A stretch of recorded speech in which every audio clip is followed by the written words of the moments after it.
एक छोटे से शांत गांव में रमेश अपने बेटे चिंटू के साथ रहता था। उनका घर मिट्टी और ईंटों से बना एक साधारण सा घर था। घर बड़ा नहीं था, लेकिन वहां प्यार और अपनापन हमेशा भरा रहता था। रमेश एक मेहनती मजदूर था। सुबह सूरज निकलने से पहले ही उसकी आंख खुल जाती थी। वह रोज की तरह जल्दी उठकर घर के बाहर आंगन में झाड़ू लगाता। घर के बाहर एक उसकी पुरानी साइकिल खड़ी रहती थी। साइकिल काफी पुरानी हो चुकी थी। उसके रंग की चमक फीकी पड़ गई थी, लेकिन रमेश उसकी बहुत देखभाल करता था। हर सुबह वह एक पुराना कपड़ा लेकर साइकिल को साफ करता। उसके लिए वह साइकिल सिर्फ एक साधन नहीं थी, बल्कि उसकी रोजी रोटी का सहारा थी। उधर चिंटू भी उठ चुका था। वह स्कूल जाने की तैयारी कर रहा था। वह अक्सर अपने पिता को साइकिल साफ करते हुए देखता और चुपचाप उनकी मदद करने लगता। एक दिन चिंटू ने साइकिल को देखते हुए पूछा, पापा, आप इस साइकिल का इतना ध्यान क्यों रखते हैं? क्योंकि बेटा, इसने मुश्किल समय में हमारा साथ दिया है। लेकिन ये तो अब बहुत पुरानी हो गई है। पुरानी जरूर है, लेकिन मेहनत की कमाई से खरीदी गई है। इसलिए मेरे लिए इसकी कीमत बहुत ज्यादा है। चिंटू ध्यान से अपने पिता की बातें सुनता रहा। उसे हमेशा अच्छा लगता था जब उसके पिता उसे जीवन की छोटी छोटी सीख देते थे। फिर रमेश कहता है, याद रखना बेटा, चीज नई हो या पुरानी, उसकी असली कीमत उसकी चमक से नहीं, बल्कि उसके काम से होती है। चिंटू ने सिर हिलाया। उसके चेहरे पर हल्की मुस्कान आ गई। कुछ देर बाद रमेश अपनी साइकिल पर बैठ गया। चिंटू उसे जाते हुए देखता रहा। गांव की कच्ची सड़क पर धीरे धीरे साइकिल आगे बढ़ती गई। चारों तरफ सुबह का सुंदर माहौल था। खेतों में किसान काम शुरू कर रहे थे। पक्षियों की आवाजें सुनाई दे रही थी। गांव का जीवन अपनी सामान्य रफ्तार से आगे बढ़ रहा था। रमेश मजदूरी के लिए निकल गया और थोड़ी देर बाद चिंटू भी अपना स्कूल बैग लेकर स्कूल की ओर चल पड़ा। उसे नहीं पता था कि आने वाले दिनों में एक ऐसी घटना होने वाली है जो पूरे गांव की सोच बदल देगी। कुछ दूर चलने के बाद वह गांव के सबसे बड़े घर के सामने पहुंचा। यह घर शेखर का था। शेखर गांव का अमीर किसान था। उसके घर के बाहर हमेशा नई नई चीजें दिखाई देती थी। उस दिन भी घर के बाहर एक चमचमाती नई साइकिल खड़ी थी।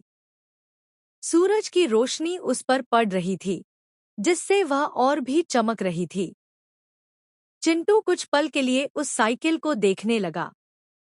फिर वह बिना कुछ कहे आगे बढ़ने लगा। तभी वहां खड़े कुछ बच्चों की नजर उस पर पड़ी। अरे चिंटू, तेरे पापा अभी भी वही पुरानी साइकिल चलाते हैं ना?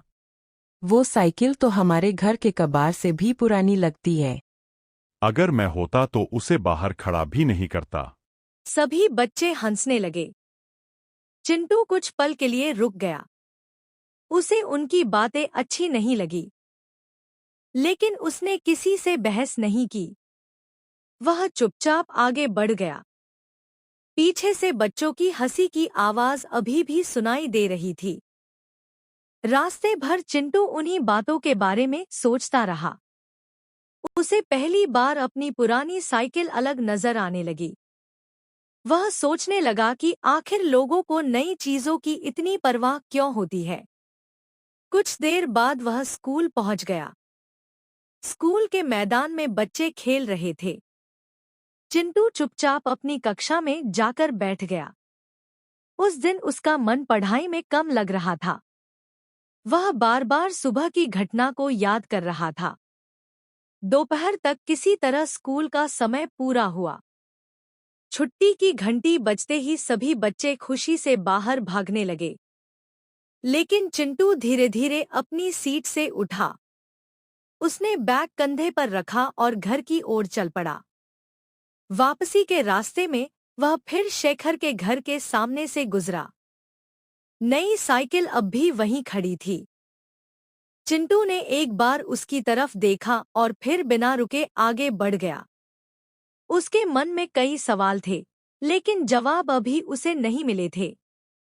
स्कूल से लौटने के बाद चिंटू सीधे घर आ गया।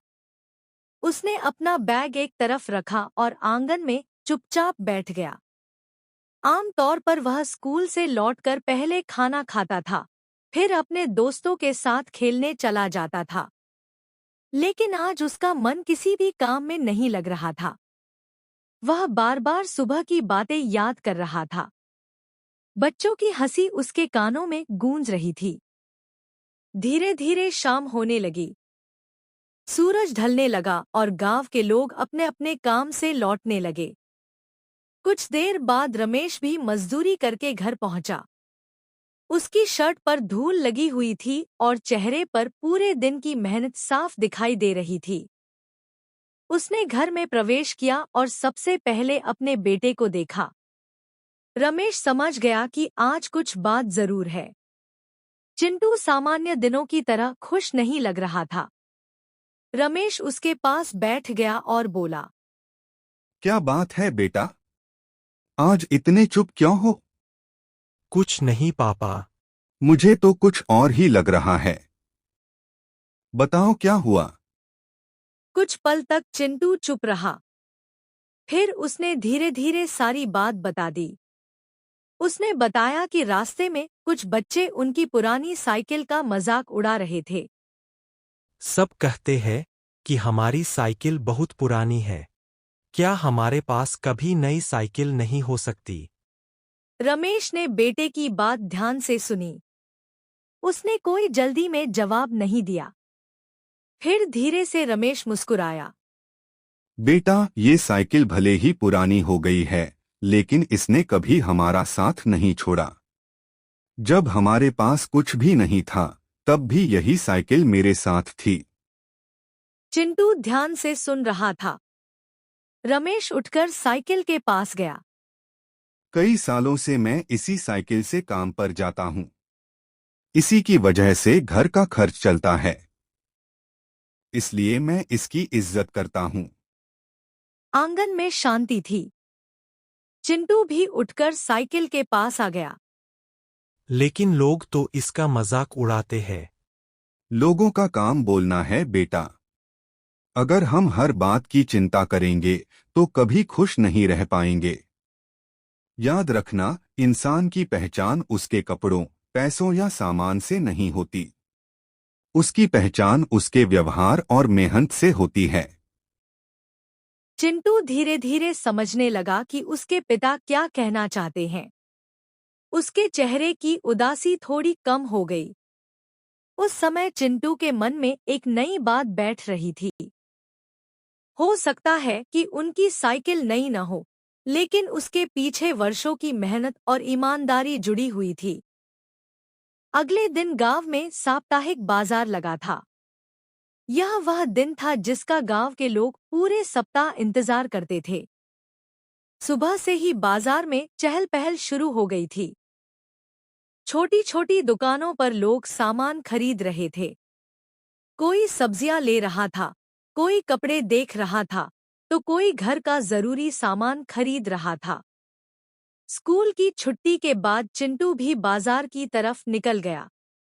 उसकी मां नहीं थी और रमेश अभी काम पर था, इसलिए वह अक्सर बाजार में घूमकर घर लौट आता था। चिंटू धीरे-धीरे दुकानों के बीच बने रास्ते पर चल रहा था।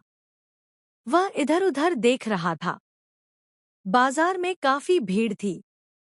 कुछ दूर पर मोहन की किराने की दुकान थी। मोहन ग्राहकों को सामान देने में व्यस्त था। उसी समय एक आदमी जल्दी-जल्दी चलता हुआ वहां पहुंचा। उसके हाथ में सामान था और वह किसी काम की जल्दी में लग रहा था। वह कुछ देर दुकान पर रुका, सामान लिया और जल्दबाजी में आगे बढ़ गया। भीड़ और आवाजों के बीच किसी ने ध्यान नहीं दिया कि उसके हाथ से एक बैग नीचे गिर गया है। बैग दुकान के पास ही जमीन पर पड़ा था। कुछ क्षण बाद चिंटू की नजर उस बैग पर पड़ी। वह रुक गया और बैग उठा लिया। बैग थोड़ा भारी था। उसने उत्सुकता में बैग खोला। अंदर नोटों की गड्डियां रखी हुई थी। इतने सारे पैसे देखकर वह हैरान रह गया। उसने पहले कभी एक साथ इतने पैसे नहीं देखे थे। कुछ पल के लिए वह वहीं खड़ा रह गया। उसके मन में कई बातें आने लगी। उसे सुबह बच्चों द्वारा उड़ाया गया मजाक याद आया। उसे नई साइकिल याद आई। उसे लगा कि इतने पैसों से बहुत सारी चीजें खरीदी जा सकती हैं।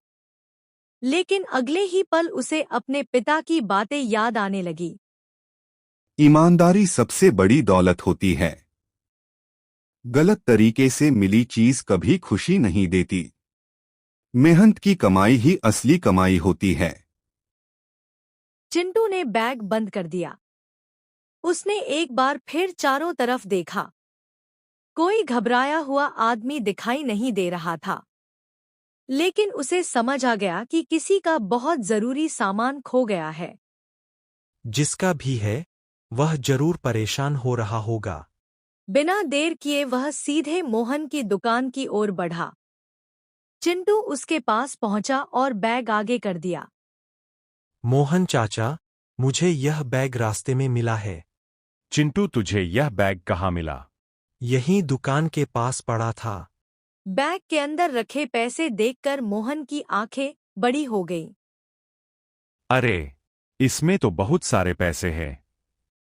उधर बाजार के दूसरे हिस्से में एक व्यक्ति तेजी से इधर-उधर भाग रहा था। उसके चेहरे पर घबराहट साफ दिखाई दे रही थी। अचानक उसे याद आया कि वह मोहन की दुकान पर भी गया था। कुछ ही देर बाद वह मोहन की दुकान के सामने पहुंच गया। वह व्यक्ति और कोई नहीं, बल्कि गांव का अमीर किसान शेखर था। मोहन, क्या तुम्हें कहीं एक बैग मिला है? क्या उसमें पैसे थे? हाँ, बहुत जरूरी पैसे थे। क्या यह वही बैग है? बैग देखते ही शेखर के चेहरे पर राहत आ गई। उसने तुरंत बैग खोला और अंदर रखे पैसे देखने लगा। सारी रकम सुरक्षित थी। एक भी नोट गायब नहीं था। शेखर ने राहत की लंबी सांस ली। भगवान का शुक्र है। यह बैग किसे मिला था? इस लड़के को। अगर यह चाहता तो बैग छुपा सकता था, लेकिन इसने तुरंत मुझे दे दिया। उसे याद आया कि यही वह लड़का था जिसका कुछ दिन पहले बच्चे मजाक उड़ा रहे थे। उसे यह भी याद आया कि उसके पास ज्यादा पैसे नहीं थे। फिर भी उसने इतने सारे पैसे वापस कर दिए। शेखर को यकीन नहीं हो रहा था। बेटा, तुम्हें पता था कि इसमें पैसे हैं? जी, मैंने देखा था। फिर भी तुमने इसे वापस कर दिया। जी, अगर मैं चाहता तो पैसे रख सकता था। किसी को पता भी नहीं चलता। लेकिन वो पैसे मेरे नहीं थे। पापा कहते हैं कि गलत पैसे कभी सुख नहीं देते। जो चीज हमारी नहीं है, उसे रखना चोरी के बराबर होता है। शेखर पहली बार उस गरीब लड़के से प्रभावित हुआ था। उसे महसूस होने लगा कि असली अमीरी पैसों से नहीं, बल्कि ईमानदारी और संस्कारों से आती है। कुछ ही घंटों में पूरे गांव में चिंटू की ईमानदारी की चर्चा होने लगी। जो बच्चे उसका मजाक उड़ाते थे, अब उसकी तारीफ कर रहे थे। दादी भी वहां आ गई। गरीबी शर्म की बात नहीं होती, बेईमानी शर्म की बात होती है। अगले दिन शेखर एक नई साइकिल के साथ रमेश के घर के बाहर खड़ा था। रमेश उसे देखकर हैरान हो गया और बोला, जी, आप यहाँ इस साइकिल के साथ? क्या हुआ? मेरी तरफ से ये तुम्हारे बेटे की ईमानदारी के लिए है। हम मुफ्त की चीज नहीं लेते। तो इसे इनाम समझ के रख लो। धीरे धीरे गांव में लोगों का व्यवहार बदलने लगा। अब कोई गरीबों का मजाक नहीं उड़ाता था। चिंटू की ईमानदारी पूरे गांव के लिए मिसाल बन गई। घर के बाहर पुरानी साइकिल खड़ी थी, लेकिन अब वह सिर्फ एक साइकिल नहीं, मेहनत और ईमानदारी की पहचान बन चुकी थी। दोस्तों, इस पहेली का जवाब कमेंट बॉक्स में दो। ऐसी कौन सी चीज होती है जो जितनी ज्यादा ली जाए उतनी ही कम रह जाती है? ऑप्शन ए पैसा, ऑप्शन बी उम्र, ऑप्शन सी मोमबत्ती, ऑप्शन डी पानी।